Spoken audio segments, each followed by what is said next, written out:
Olá, boa tarde a todos. Sejam bem-vindos de volta ao Geopública. Na parte da tarde, a gente está dando continuidade e convidamos a todos para assistir a palestra do professor Gustavo Batista. Na oportunidade, o professor vai falar sobre software livres e de código aberto, potencialidades no PDI e aplicações ambientais. O professor Gustavo Batista é doutor em Geologia, mestre em Tecnologia Ambiental e Recursos Hídricos, especialista em Inteligência de Futuro, Prospectiva, Estratégia e Política Pública.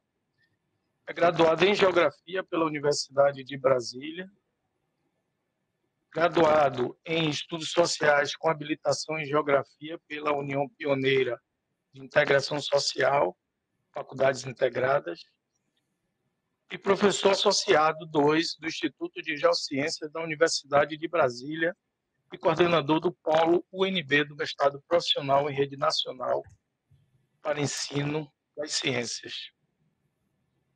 Para mais informações acerca do currículo do professor, acessem o site do Geopública. Bom, pessoal, o professor Gustavo ele fará uma explanação de aproximadamente 50 minutos. A gente vai deixar 10 minutos aí para responder as questões aí do público no YouTube, né? Aos participantes que estão online, peço que encaminhem suas perguntas exclusivamente pelo chat, né, o chat oficial do Geopública no YouTube, né, e fiquem atentos à palavra de validação para a participação das pessoas, né, que querem emissão de certificado aí do evento. Ok? Então, professor, a palavra é sua, fique à vontade, o senhor tem aí 50 minutos para falar aí sobre software livre, né, e o uso desse software livre de código aberto na área de PDI e aplicações ambientais. Boa tarde a todos, sejam bem-vindos. Maravilha. Obrigado, Anderson, pelo convite para estar aqui no Geopública pela segunda vez, né, a minha segunda participação, o que muito me honra.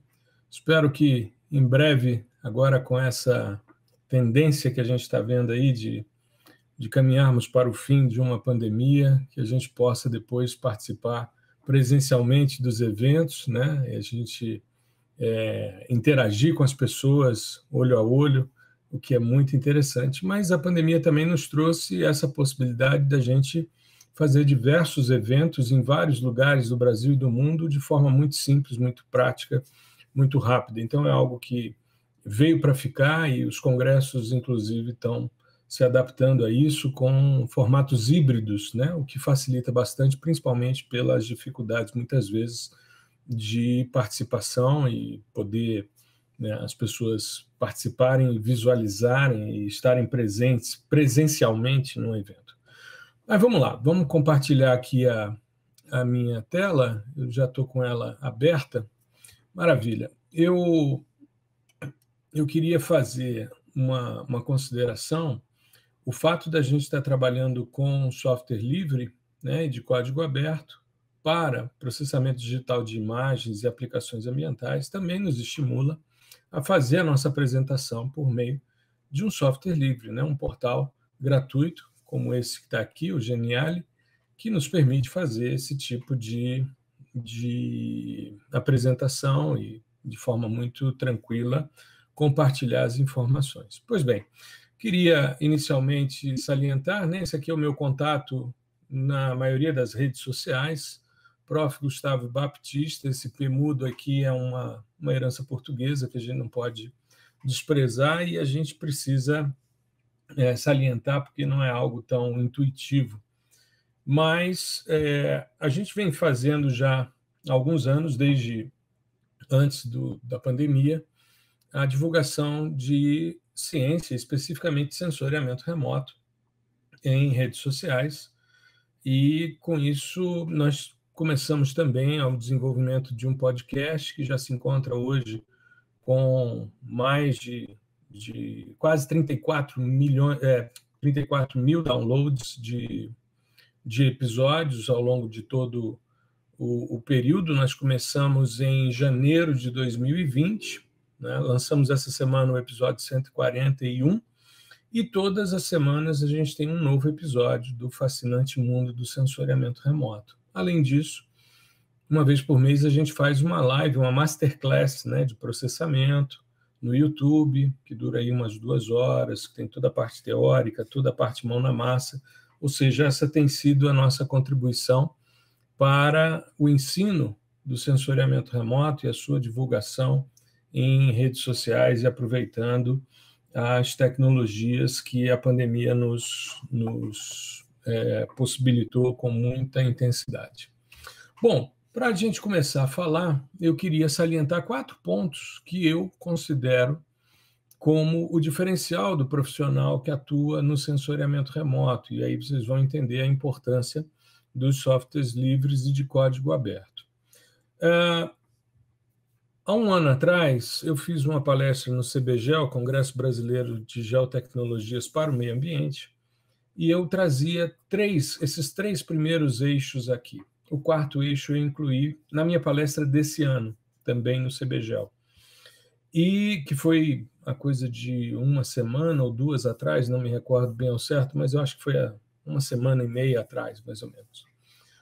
Bom, o profissional que a gente está buscando no mercado e que o mercado vem demandando, e eu falo disso com naturalidade porque esse meu acesso às redes sociais, eu tenho sido procurado com frequência para pessoas que me solicitam a indicação de profissionais para atuarem na área de sensoriamento remoto. Então, o profissional, ele primeiro conhece a teoria do sensoriamento remoto e a teoria que está por trás de cada processamento. Ele não é um entusiasta, ele não é um clicador de botão, ele sabe o que ele está fazendo. Ele sabe o porquê que ele está usando aquela técnica, o porquê que ele está usando aquele algoritmo, o porquê que ele está seguindo aqueles passos metodológicos. O segundo ponto que eu considero mais importante é saber processar em diversos softwares. Daí a importância dos Free Open Source Softwares, ou códigos, softwares livres e de códigos abertos. A sigla em inglês FOSS, a gente divulga porque existem alguns eventos, como, por exemplo, o FOSS4GIS, que é um evento de softwares livres e de código aberto para sistemas de informação geográfica, que aborda anualmente as tendências do mercado de softwares livres. E, durante muito tempo, se questionou muito o fato de software livre não ter um suporte técnico, porque não tinha uma empresa como, por exemplo, os softwares proprietários. Porém, a gente vem percebendo que não existe um suporte técnico formal, mas existe uma comunidade extremamente ativa, extremamente participativa, colaborativa, ou seja, se você tem uma dúvida, você coloca nos principais canais de comunicação, normalmente grupos de WhatsApp, de Telegram, canais em Facebook, enfim, no LinkedIn, e as pessoas interagem e te trazem soluções. E além dos softwares de interface gráfica, as linguagens de programação também são muito demandadas hoje, principalmente as linguagens de alto nível, como Python, como R, como Julia, que são linguagens bastante mais próximas da linguagem humana. Quando a gente fala de linguagem de alto nível, a linguagem de alto nível é uma linguagem mais próxima à linguagem humana, enquanto que uma linguagem de baixo nível é uma linguagem mais próxima da linguagem da máquina. Não é que uma é melhor do que a outra, é uma questão de facilidade e de maior possibilidade de interação. Se o indivíduo conhece a teoria e sabe processar, ele é capaz de interpretar seus resultados de forma eficiente, então ele entende o que ele está gerando de resultado, não é simplesmente uma matriz, não é simplesmente uma imagem, ele sabe o que aquilo significa. E, no último ano, principalmente com a popularização dos dados LiDAR, orbitais, e com cada vez mais intensidade a utilização de dados de radar, de abertura sintética, os SAR, os dados SAR, a compreensão da diferença entre sistemas sensores tem sido algo extremamente importante. Por quê? Porque nós temos sistemas fotográficos, nós temos sistemas multiespectrais, hiperespectrais, termais, sistemas de microondas, ativo e passivo, e os sistemas laser scanner. Então, nós temos uma diversidade muito grande de dados de sensoriamento remoto. E a gente precisa saber como é que eles são obtidos, para que eles servem e como é que eu vou me apropriar e como eu vou integrá-los para melhor analisar as questões, principalmente ambientais. E com esse profissional, com essas características, ele hoje tem autonomia geográfica profissional, ou seja, ele pode trabalhar de qualquer lugar, porque ele supre demandas. A maioria desses profissionais não necessariamente está num escritório formal, sentado em frente a uma mesa, numa desk, num ambiente corporativo. Muitas vezes esse indivíduo está na sua casa, na sua estação de trabalho, e levando muitas vezes isso para outros contextos, porque essa liberdade é cada vez maior. É cada vez mais comum a quantidade de nômades digitais trabalhando em qualquer lugar que se encontrem, suprindo as demandas que são solicitadas. Para a gente trabalhar processamento digital de imagem, a gente também precisa repensar um pouco o nosso fluxo de PDI, de processamento digital. Antigamente, nós trabalhávamos com um fluxo que era uma sequência obrigatória. Então, eu pegava as minhas imagens, eu fazia os pré-processamentos, porque esses dados não eram georreferenciados, muitas vezes não eram calibrados radiometricamente, e eu precisava fazer pré-processamentos para depois partir para transformações de domínio espectral, depois transformações de domínio espacial, para finalmente chegar na classificação. Hoje em dia, não necessariamente a gente precisa pré-processar um dado para classificá-lo. A gente parte da imagem digital e, às vezes, a nossa demanda é uma demanda por feições, por exemplo, lineares de terreno. Então, a aplicação de filtros, por exemplo, que são transformações de domínio espacial, são necessárias. Não necessariamente você precisa classificar ou fazer transformações espectrais. Às vezes, a sua demanda é por um índice espectral, por uma rotação espectral, uma descorrelação. Você vai trabalhar dentro dessa perspectiva sem necessariamente trabalhar com transformações espaciais ou classificação. E hoje, a grande demanda que o mercado tem é por classificação, principalmente por cobertura de solo. Existem vários sistemas que trazem classificação.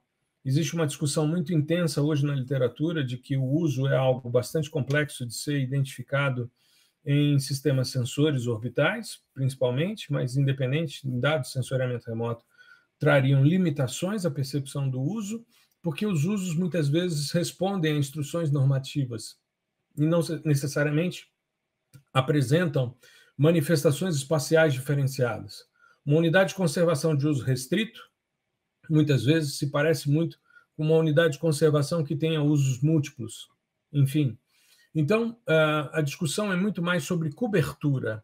É muito comum hoje que a gente encontre os land cover, né, os mapeamentos de cobertura de terra, de superfície, e com isso a gente consegue trabalhar. Nós temos diversos sistemas, como é o caso do Map Biomas, enfim, ESA World Cover e vários outros que disponibilizam essas questões. Mas a classificação é a grande demanda que a gente tem dentro do fluxo de PDI, assim como os índices espectrais hoje muito demandados, principalmente pelo setor agrícola, pela possibilidade de extração de informações. Essa semana, por exemplo, nós fizemos na segunda-feira, né, nós fizemos uma masterclass com o professor Álvaro Crosta, da Universidade Estadual de Campinas, ex-vice-reitor da universidade, e o professor Crosta desenvolveu uma técnica em seu doutorado que permite a utilização, por exemplo, de componentes principais,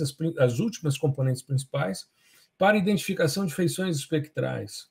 E utilizando isso principalmente para pesquisa mineralógica, né, para pesquisa mineral, e com resultados muito interessantes. E nós fizemos depois uma prática tanto em interface gráfica, né, softwares livres, como em Python, e mostramos, né, os mesmos resultados, porém, com uma perspectiva muito interessante, numa imagem que nós não tínhamos nenhuma indicação visual. De repente, a aplicação de uma técnica espectral de rotação nos permite identificar, por exemplo, corpos auríferos, né, de viabilidade econômica numa região no estado de Nevada, nos Estados Unidos, que foi a área que nós investigamos, que fazia parte do artigo que estava sendo apresentado. Pois bem, Com relação aos softwares livres e de código aberto, eu particularmente costumo classificá-los em 3 grandes categorias. E é nisso que eu vou focar a minha fala, justamente porque nós vamos ver que alguns são mais para ensino, outros são para suprir demandas profissionais, e os portais são uma tendência que tem se difundido e a gente vai se aprofundar um pouquinho mais. Vamos começar pelos educacionais, né? A gente utiliza muito eles pela facilidade didática que eles trazem,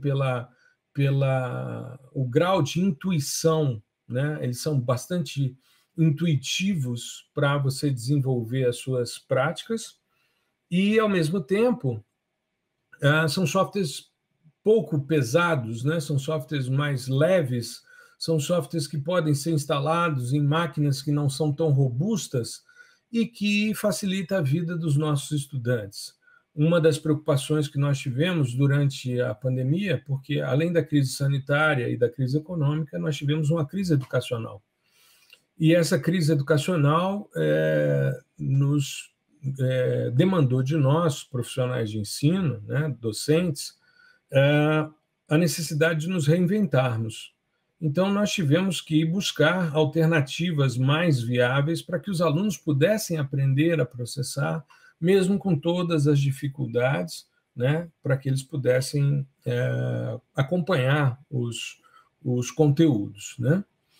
Bom, eu queria começar com o LeWorks, que é uma iniciativa da Agência Espacial Europeia, seguindo o Portal Europeu de Observação da Terra para escolas secundárias.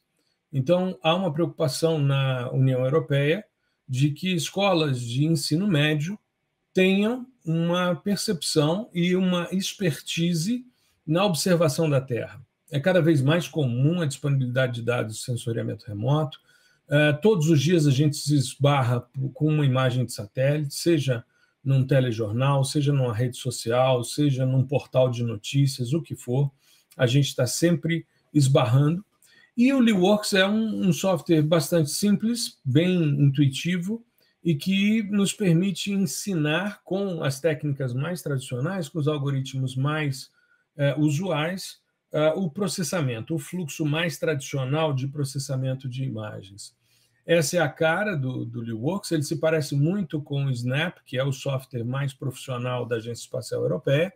Essa é uma imagem Cibers 4A, da região da Zona Sul do Rio de Janeiro, né? E ele tem um nível de ícones aqui e de abas que facilitam muito o trabalho da gente. É um software muito, muito interessante. Você pode fazer toda a sua disciplina com um software só, no caso, eu indicaria esse.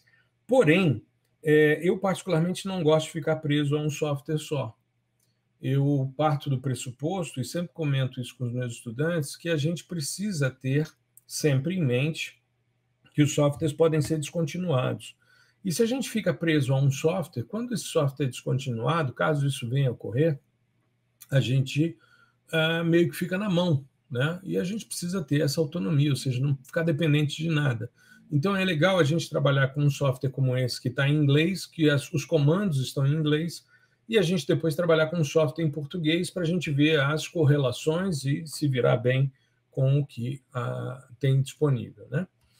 Um outro software que eu gosto muito é o SOP, né? O SOP é uma iniciativa da Agência Espacial Argentina, da CONAI, e ele é um software bastante simples também, né? E com uma estrutura bem tradicional. Quando eu falo de estrutura tradicional, os primeiros algoritmos discutidos para classificação, por exemplo, de imagem, eram distância mínima, paralelepípedo e máxima verossimilhança.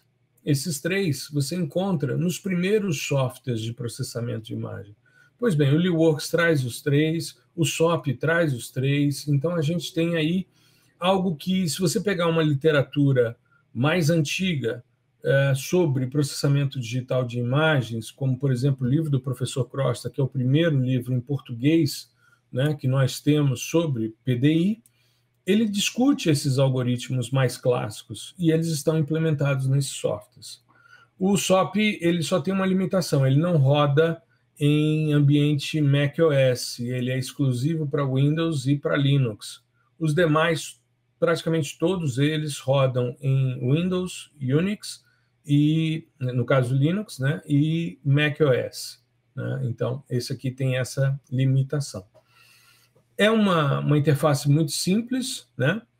Porém, em espanhol, e o espanhol argentino, né? Que é como, por exemplo, o português, todos os países da comunidade internacional de países de língua portuguesa, CPLP, falam o português de Portugal, né? Tem, inclusive, os sotaques do português de Portugal.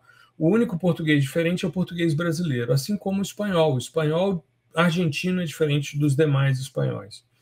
Então, aqui a gente tem os módulos todos em espanhol, mas é algo muito simples de ser trabalhado. E é um softwarezinho também muito leve e não exige tanta memória assim e tem um bom retorno, né, de processamento.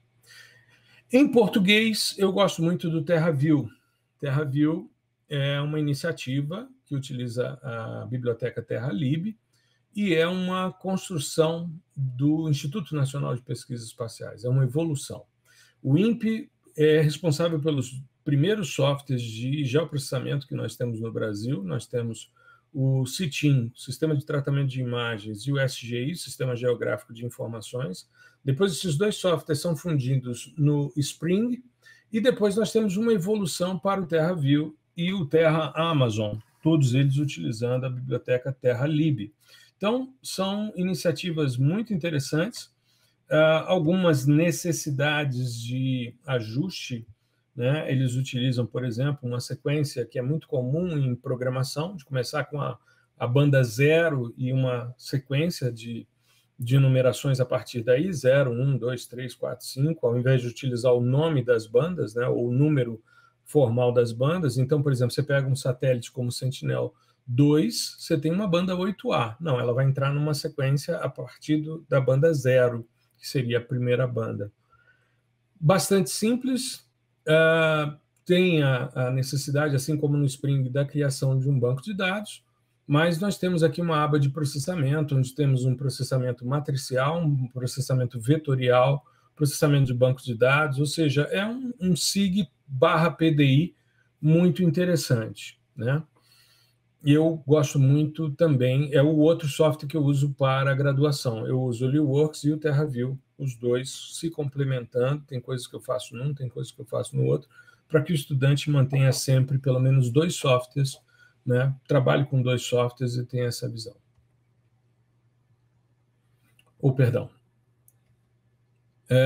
Vamos abordar aqui os profissionais, e eu começo com o software que eu acho mais importante, mais poderoso, eu diria. Nós fizemos outro dia um episódio de podcast que nós falávamos sobre os 10 melhores FOSS, né, o Free and Open Source Software, e nós colocamos o QGIS como o primeiro, isso indubitavelmente. O QGIS, você pode fazer todo o fluxo de processamento dentro dele utilizando os plugins.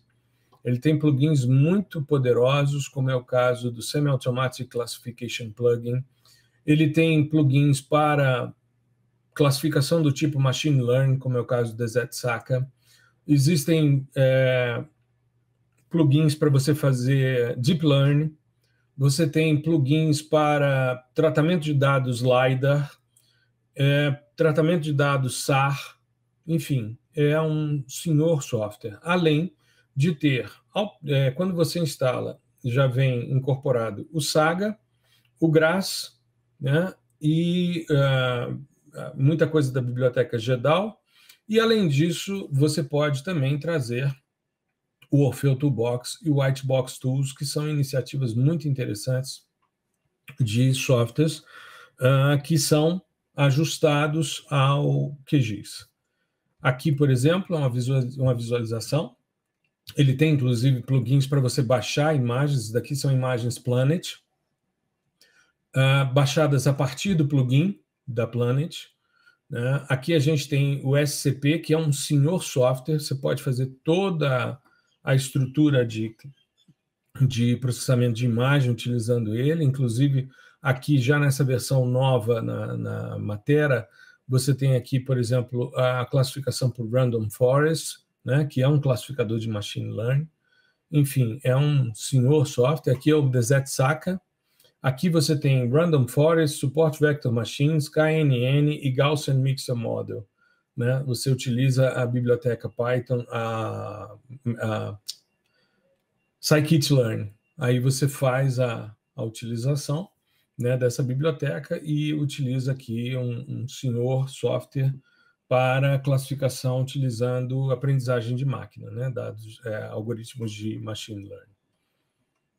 Além disso, ele conta, eu já ia me esquecendo, mas não posso deixar de salientar, ele conta com um dos melhores plugins para verificação de acurácia de classificação, de mapas de dados feitos a partir de classificação matricial, né, classificação temática, que é o Akatama, desenvolvido por um grupo da Colômbia, muito, muito poderoso, um senhor plugin. Eu tenho algumas lives no canal, no YouTube, que eu mostro a utilização desses, tanto do DZ-SACA para classificação de machine learning, assim como a utilização do Akatama, por exemplo, para verificação da acurácia do ESA World Cover 10 meters, né, para a gente poder testar essa acurácia, enfim, uma possibilidade muito grande. Dá para você trabalhar só com o QGIS? Dá. Mas eu parto do pressuposto que a gente não deve ficar preso a nada. E aí eu trato de um que eu acho sensacional, que é o SNAP, o Sentinel Application Platform. É um software da Agência Espacial Europeia, é o software profissional da ESA, e ele hoje é o melhor software para você trabalhar dados de radar. A ESA é responsável pela constelação Copérnicus e especificamente pela difusão gratuita de dados SAR com o Sentinel-1A e 1B. O 1B deixou de funcionar em 23 de dezembro do ano passado, mas o 1C já está em previsão de lançamento, e tem o projeto Biomass, que será um senhor radar aí na banda S, a previsão para o próximo ano, enfim. Então, tem outros satélites que também estão sendo previstos, o ROSE-L, né, que é da constelação Copérnicus, o NIRSAR, que é uma junção da NASA com a ESA-RO, que é a Agência Espacial Indiana, também para dados SAR, para investigação de vegetação, enfim. É uma possibilidade muito grande de utilização desses dados, e o SNAP é o melhor software para você processar dados de radar, indubitavelmente. Aqui está a cara da versão 9.0, né, que é a versão mais recente. Isso é uma análise de componentes principais gerada, né, que é uma das possibilidades de você descorrelacionar seus dados, agrupar variâncias, minimizar ruídos, minimizar redundância de informação e direcionar suas análises a partir desses agrupamentos feitos a partir de uma técnica de estatística multivariada, análise de componentes principais. O Spring, que infelizmente não tem previsão aí de continuidade, ele chegou na sua última versão, pelo que tem sido comentado. O Spring é a integração CITIM-SGI, e é um sistema que no início teve algumas críticas por causa da dificuldade da compreensão do funcionamento, mas é um software muito, muito poderoso. A live que nós fizemos, a Masterclass de segunda-feira, nós rodamos todas as análises de componentes principais usando aqui o Spring, por causa da saída, né, muito generosa de dados, com matrizes de autovetores, matrizes de autovalores, matriz de correlação de Pearson, matriz de covariância, enfim, e tudo isso é disponibilizado aqui. Isso daqui é uma análise de componentes principais também como a do SNAP, só que utilizando outras componentes, retirando o brilho médio para a gente ver os agrupamentos espectrais existentes na cena. A ideia é você tem 6 imagens, né, no espectro óptico refletido do Landsat 5, por exemplo, do Landsat 7 como essa imagem, e de repente você agrupa 98% da variância dos seus dados em 3 componentes. Então você consegue ver muito bem a variabilidade que você tem de alvos componentes de sua cena. O Terra Amazon, que é um projeto mais profissional do que o TerraView, é mais de uso profissional do que o TerraView. TerraView mais para ensino, o Terra Amazon mais para usos profissionais, principalmente pelas possibilidades de você criar equipes e gerenciar bancos de dados à distância utilizando o Terra Amazon. Ele hoje é o software utilizado por todas as iniciativas de estudos amazônicos do INPE, e os sistemas PRODES e DETER, que são os principais sistemas de detecção de desmatamento, o DETER, uma detecção mais automatizada, mais constante, e o PRODES faz a análise do desmatamento anual, né? E depois os dados mensais, mas há uma divulgação, e todos eles utilizando o Terra Amazon, que tem, entre outras coisas interessantes, um bom pacote de modelo linear de mistura espectral, que é a base, né, do sistema PRODES e DETER.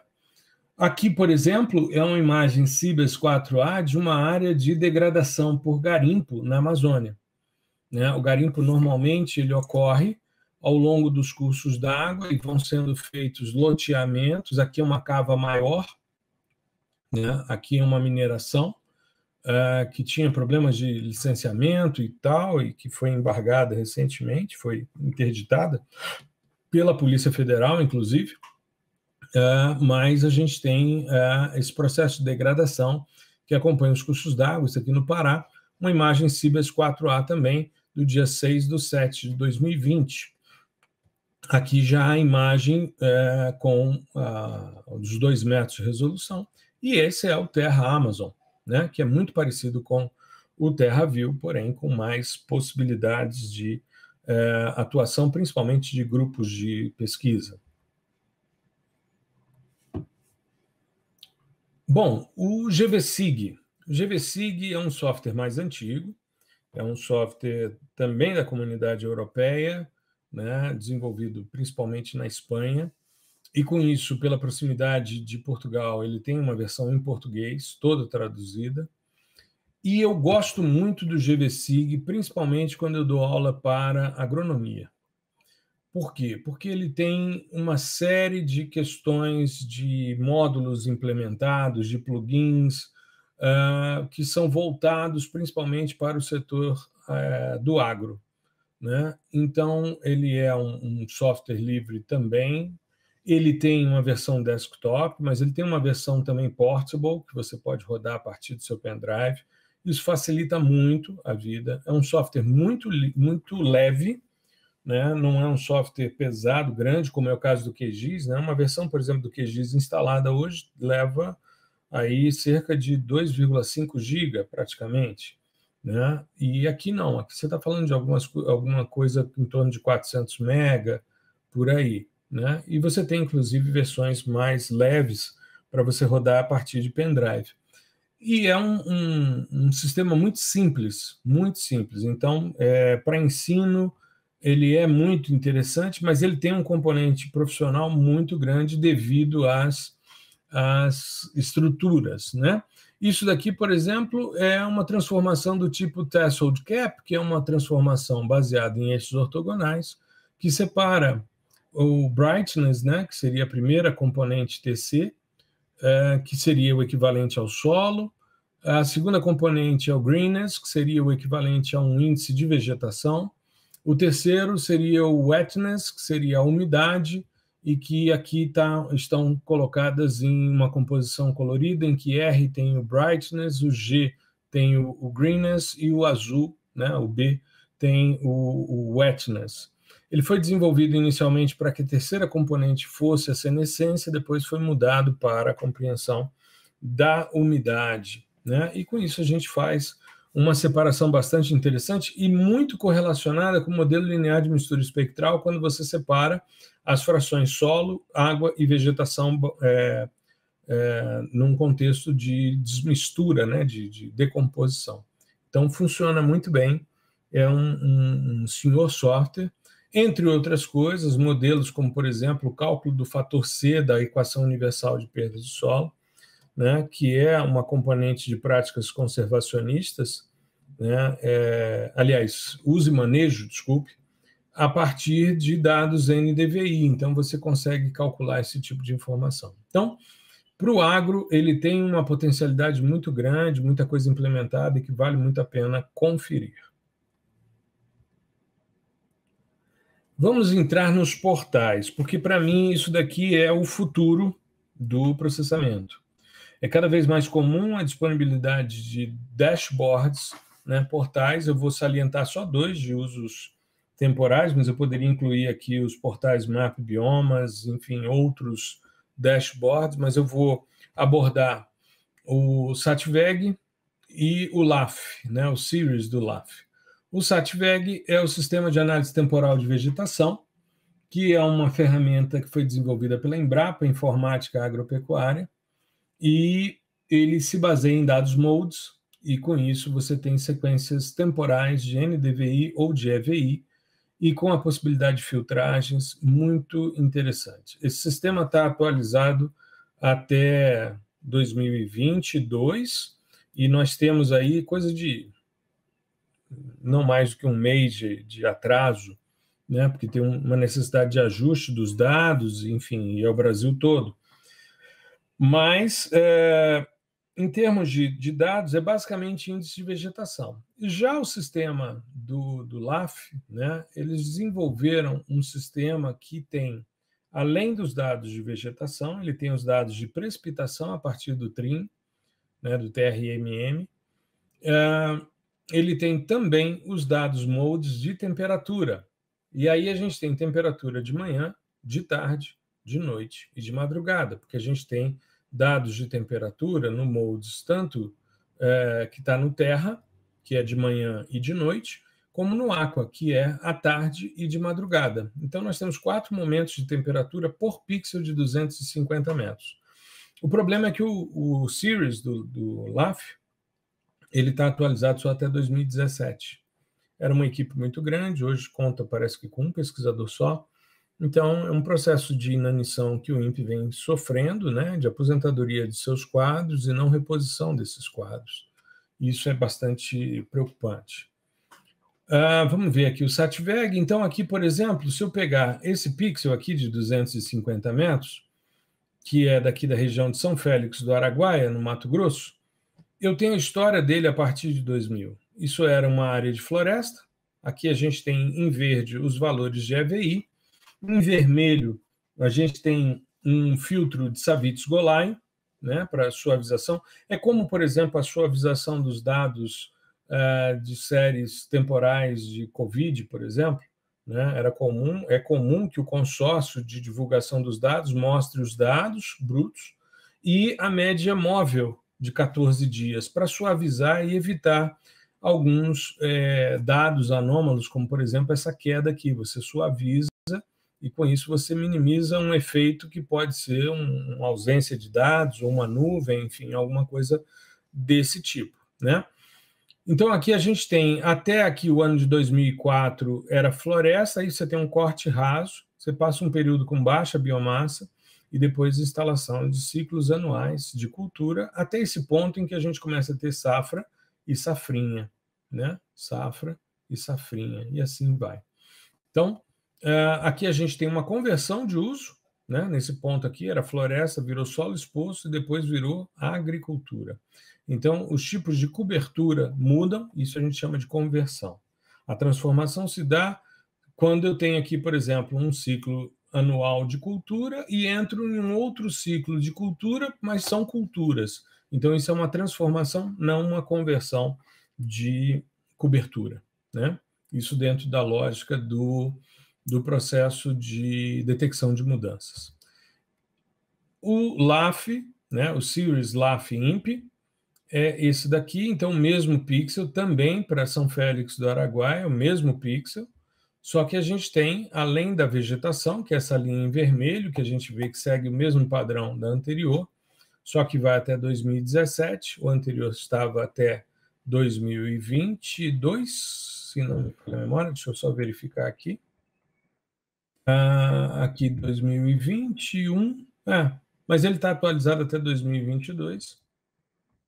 E aqui eu tenho, então, além de em vermelho a vegetação, eu tenho em azul os dados de precipitação desse pixel, precipitação média mensal, e aqui as variações a partir de 2002 de temperatura de manhã em amarelo, de tarde em verde, de noite em azul e de madrugada em vermelho. Então eu tenho a variação térmica. Com precipitação e temperatura, eu calculo balanço hídrico de torch, weight e matter, né? Muito bem. A questão dos portais também inclui os sistemas de Big Data e Cloud Computing, né? Ou grandes volumes de dados e processamento em nuvem. Dentro dessa perspectiva, a gente tem uma iniciativa primeira, que foi o Google Earth Engine, que hoje está bastante popularizado. O Google Earth Engine é um sistema que é um catálogo com vários petabytes de imagem, e eles permitem que nós, a partir dos dados satelitais, os nossos algoritmos e as aplicações do mundo real, a gente rode os diversos sistemas. O Map Biomas, por exemplo, é feito no Google Earth Engine, e outras iniciativas também são feitas no Google Earth Engine. Aqui a gente tem o Code Editor, que é o editor, né, de código, aqui em JavaScript. Aqui, por exemplo, é o Landsat 8, coleção 1, nível 1, Surface Reflectance, ou seja, reflectância de superfície. E aqui a gente tem, então, uma composição bandas 7, 5 e 3 no RGB, né? O centro da cena aqui em ponto 47, é sempre a longitude, depois a latitude. E aqui, né, clicando nesse ponto central, a gente tem a escala e os valores de reflectância sem a conversão. Você precisa multiplicar por um fator de conversão, e aí você teria os valores de reflectância para cada uma das bandas. Além disso, né, a informação de aerossol, a qualidade do seu pixel, desse pixel que está sendo investigado, tanto a qualidade do pixel como a qualidade radiométrica desse pixel. Tá? E aqui você tem diversos conjuntos de dados.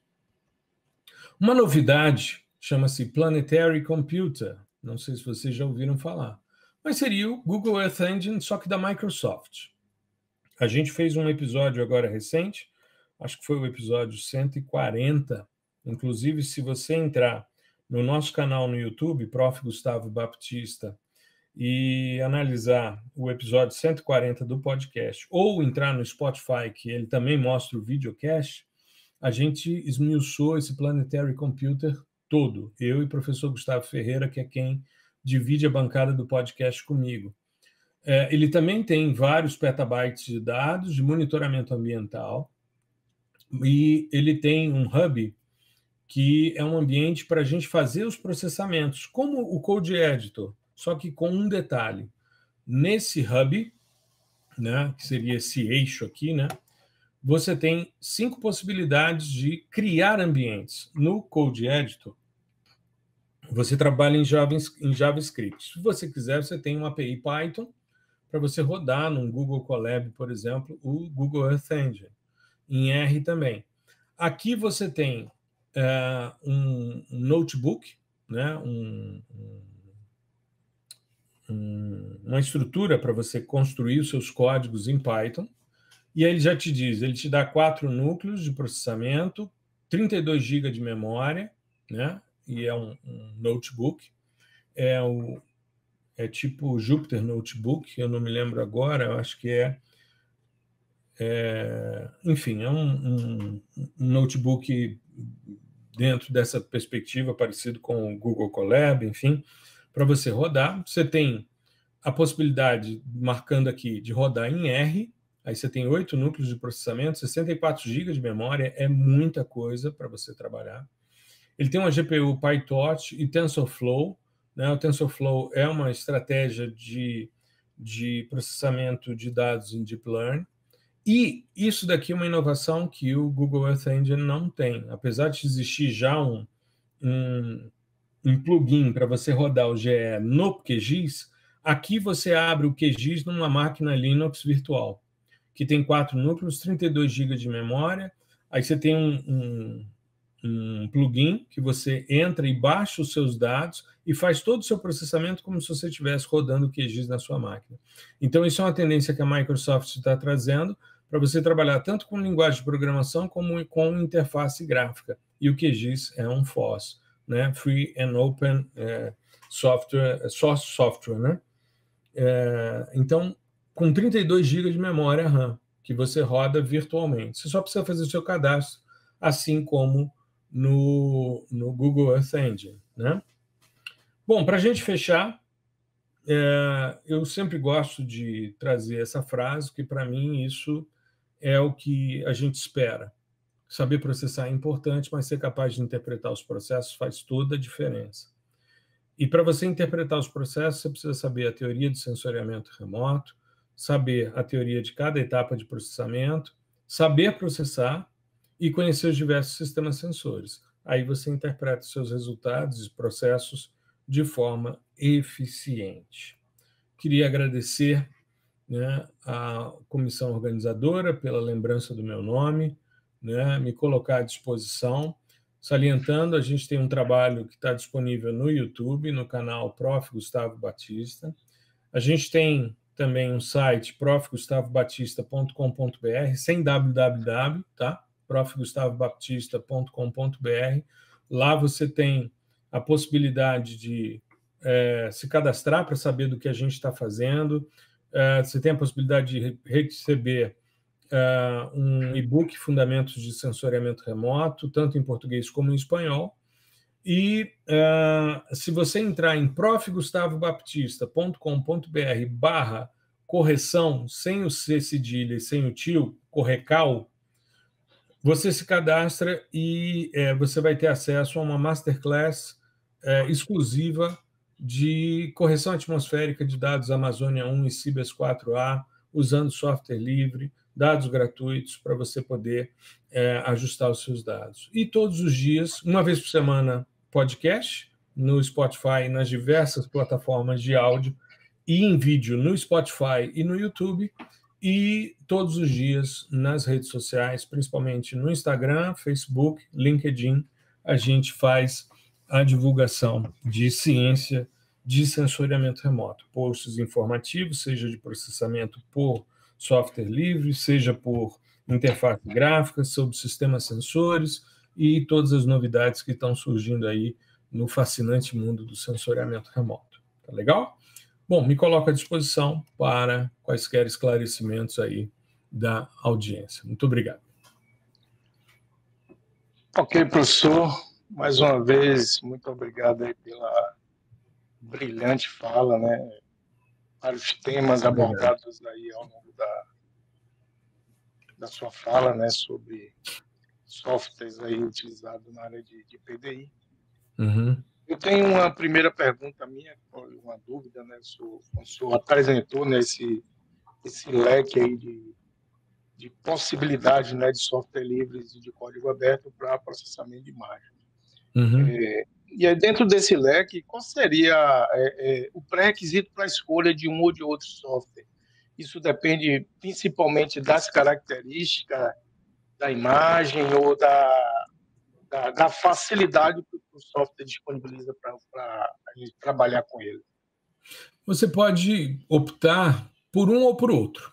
Você pode ir ou pelo dado ou pela facilidade de uso.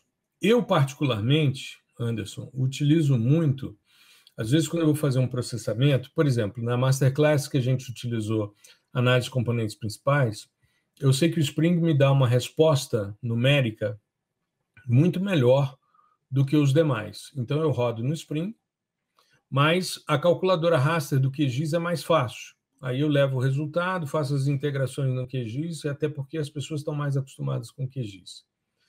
é comum, às vezes, eu fazer um processamento, o mesmo processamento em 2, 3 softwares, porque cada um vai me dar uma resposta em termos de informação numérica, em termos de dados, que vai melhorar a minha análise. Então, eu rodo, às vezes, o mesmo processamento em 2, 3 softwares, colho os resultados, né? Às vezes um me dá um gráfico mais eficiente, às vezes o outro me dá uma estatística mais robusta. Eu junto tudo isso para fazer uma análise. Agora, tem coisas que um software roda e o outro não. Aí eu vou optando. Mas, assim, eu hoje tenho na minha máquina todos eles instalados.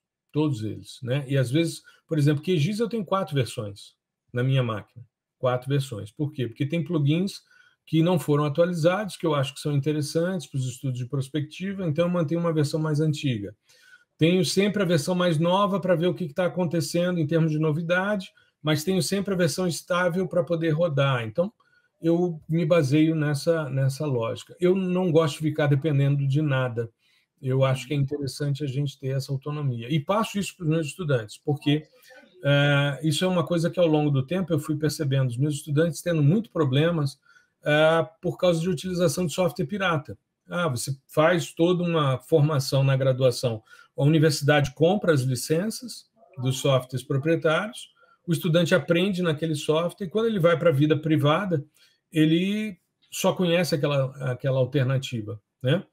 E muitas vezes as licenças são proibitivas, aí o cara opta por um ilícito. Eu já vi trabalhos de estudantes meus, assim, de perícias e tal, que caíram por terra depois na justiça porque alegou-se a utilização de licença pirata. Além de haver, né, situações bastante complexas, como, por exemplo, um processo antigo que aconteceu no Brasil de uma faculdade perder uma sede para uma empresa porque distribuía os softwares dessa empresa de forma gratuita. E a justiça deu ganho de causa à empresa, porque é propriedade intelectual, não é um software livre. E a tendência é que o software livre se popularize cada vez mais. No início tinha essa discussão. A gente usa o software proprietário porque tem suporte técnico. Eu tenho um problema, eu mando uma mensagem para o suporte, eles resolvem para mim.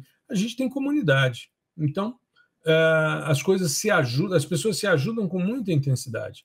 Uma comunidade, por exemplo, do Telegram, do QGIS internacional, se a gente para fazer uma palestra como essa e a gente entra depois para dar uma olhada, você tem umas 200 perguntas, questões e discussões. Então, assim, até para você se manter atualizado é meio difícil. Mas é muito comum que os desenvolvedores tragam soluções e os próprios usuários contribuam para as discussões nesse sentido. Todos esses softwares, eles utilizam padrões internacionais de interoperabilidade de arquivos. Então, como o senhor falou, nessa facilidade de pegar o resultado de um e transformar e transferir para outro software, isso não é impedimento, né, para essa linha de software que o senhor falou. Exato. Então, isso facilita bastante aí a comunidade, né? Bom, o Valdizio Soares, ele faz uma pergunta, o senhor já meio que respondeu aí na sua última fala. Ele questiona o seguinte, né, o desenvolvimento com software livre, né, alto custo com consultor, descontinuidade da prestação de serviço, e aí ele questiona qual o risco de uma situação como essa ocorrer atualmente. Bom, primeiro, você tem cada vez mais uma comunidade muito ativa em termos de pessoas que podem atuar, né? Eu, assim, toda semana eu recebo alguma mensagem de alguma empresa ou de algum órgão solicitando profissionais. É muito comum eu encaminhar para os meus estudantes. Eu tenho uma comunidade no Discord dos meus alunos, que é um espaço interativo de discussão, e eu posto lá oportunidades de emprego, né? Então, volta e meia eu recebo isso. Então, tem muita gente atuando na área. A descontinuidade de software acontece. Por exemplo, a gente tinha um software muito bom chamado Whitebox-Get, que funcionava muito bem e o autor resolveu que isso era uma alternativa para ganhar dinheiro e transformou isso num software misto de coisas abertas e misto de módulos pagos. E implementou o Whitebox Tools, só que dentro de uma outra perspectiva. Algumas coisas não rodam e tal. Mas não há nenhum problema, porque tem outros softwares que rodam, que fazem, e tem a possibilidade de você construir os seus códigos também, porque hoje é cada vez mais comum a utilização de linguagens de programação. Então, você tem também uma comunidade muito ativa no Python, que você tem muita coisa disponível, muito algoritmo, né, e muito script disponibilizado em GitHub, por exemplo, das pessoas, né, que são repositórios de códigos, e as pessoas, né, facilitam a vida, trocam informações. E quando a gente começa a trabalhar com isso, muitas vezes a gente copia os códigos dos outros, ajustando às nossas necessidades, aos nossos dados, e depois a gente vai criando autonomias nesse sentido, né? Mas a ideia é que a gente não fique dependente, mesmo que haja uma descontinuidade, mesmo que o software... O primeiro grande software livre que nós tivemos em geoprocessamento chamava-se Cosmo. Hoje você não consegue nem baixar o Cosmo, porque ele não existe mais. Mas durante muito tempo, se você pegar o início dos anos 2000, a comunidade toda falava do Cosmo. E era um software fantástico, muito simples, muito interessante de ser utilizado. Só que foi sendo substituído. O QGIS tomou conta. O QGIS começou como Quantum GIS e foi tomando conta. O GVSig tinha uma importância muito grande no início, mas aí o QGIS foi aumentando, a comunidade é extremamente ampla, né? Eles fazem algo que eu acho muito interessante, que é o QGIS Open Day. Eles, inclusive, no grupo de Telegram, eles sempre colocam: precisamos de sugestão de artigos. E eu fiz, inclusive, em março do ano passado, o QGIS Open Day, mostrando todo o fluxo de processamento de imagens na comunidade QGIS Brasil, né? Ainda tem isso, existem as comunidades nos países e tal, então isso, às vezes, os softwares vão tomando conta. Eu acho que o QGIS hoje tem uma posição de destaque, porque até mesmo os que usam ArcGIS, os cursos que são oferecidos de ArcGIS hoje têm um componente QGIS justamente porque nem todo mundo consegue pagar os $100 anuais de uma licença do ArcGIS, né? Então, é uma oportunidade. E o ArcGIS é barato, porque tem outros softwares aí que você tem, nos módulos mais simples, a oportunidade de fazer uma assinatura anual da ordem de R$60 mil para você utilizar o básico, né? E R$60 mil por ano, para uma grande empresa, pode até sair tranquilamente. Para um pesquisador, isso é complicado, né? E, às vezes, para uma pequena empresa, você tem aí um investimento, às vezes, de 6 meses, até mais, do que você investiria em máquinas, em insumos, e você está aí pagando uma licença, sendo que você pode fazer as coisas com software livre. Não sou contra software proprietário, sou contra a utilização de software pirata, então busco uma solução inteligente para isso, né? Como professor. Ok, é isso aí. Bom, o Sirius Oliveira, ele pergunta o seguinte, na realidade, ele parabeniza o senhor pelo evento, né? Pela Obrigado. palestra. A Fabiola também faz um comentário quando o senhor trata do software, né? Ela diz que um bom profissional deve ser capaz de operar qualquer ferramenta, desde que conheça a teoria, né? Está por trás do processamento das imagens.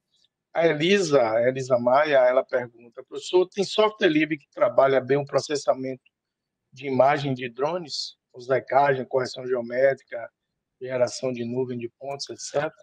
Existe uma iniciativa chamada Open Drone Map.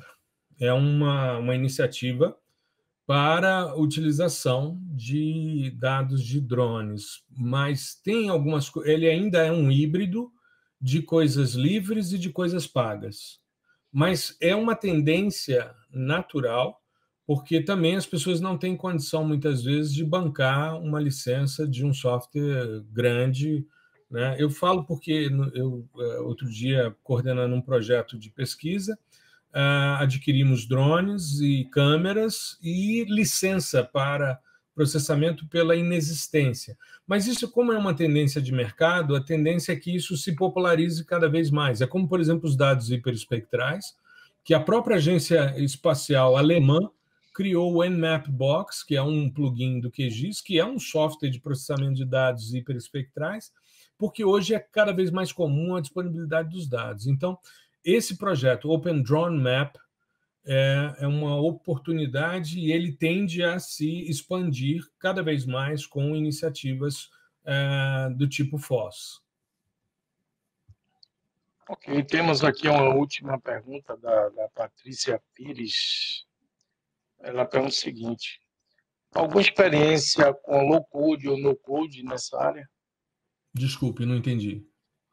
Alguma experiência com low code ou no code nessa área? Não saberia dizer, não saberia dizer. Eu teria que dar uma pesquisada.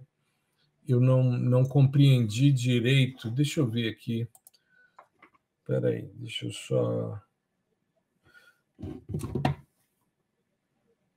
Tem como você colocar para mim a pergunta dela, copiar para mim, Anderson, e colocar Vou aqui te mandar aí no nosso chat, só para eu...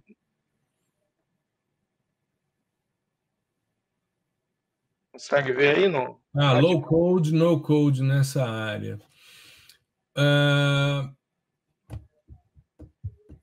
Olha, eu vejo... Bom, tem tido... Eu não vou arriscar, não, porque realmente eu teria que dar uma investigada, Patrícia. Existem muitas soluções, mas eu não vou arriscar, não, porque eu posso estar cometendo uma falha com você, tá? Mas eu hoje vejo a possibilidade, dentro da perspectiva do processamento de imagem, com essas estruturas que mostrei, sendo que eu não entrei na questão da programação, né? Nas diversas bibliotecas e tal. Eu entrei basicamente em interface gráfica, que é uma demanda muito grande, eu diria que boa parte dos usuários resolve a maioria das suas questões com interface gráfica. Mas é cada vez mais comum um retorno à programação. É interessante isso, conversávamos sobre isso, inclusive, recentemente, o professor Gustavo Ferreira, que é um cara de programação e que a gente trabalha juntos, justamente porque a minha geração, que é a segunda geração de sensoriamento remoto no Brasil, eu sou orientando da primeira geração, nós trabalhávamos com programação, porque não existia quase nada. Aí foram surgindo os softwares de interface gráfica e a gente foi deixando a programação um pouco de lado.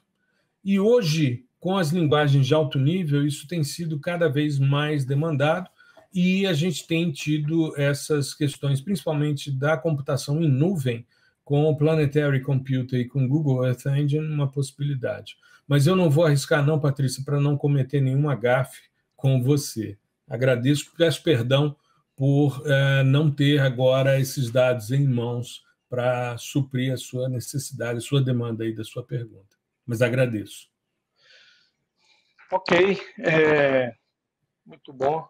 As perguntas se encerraram. Mais uma vez eu queria agradecer ao professor Gustavo pelo pronto atendimento, né? Assim que o convite foi feito,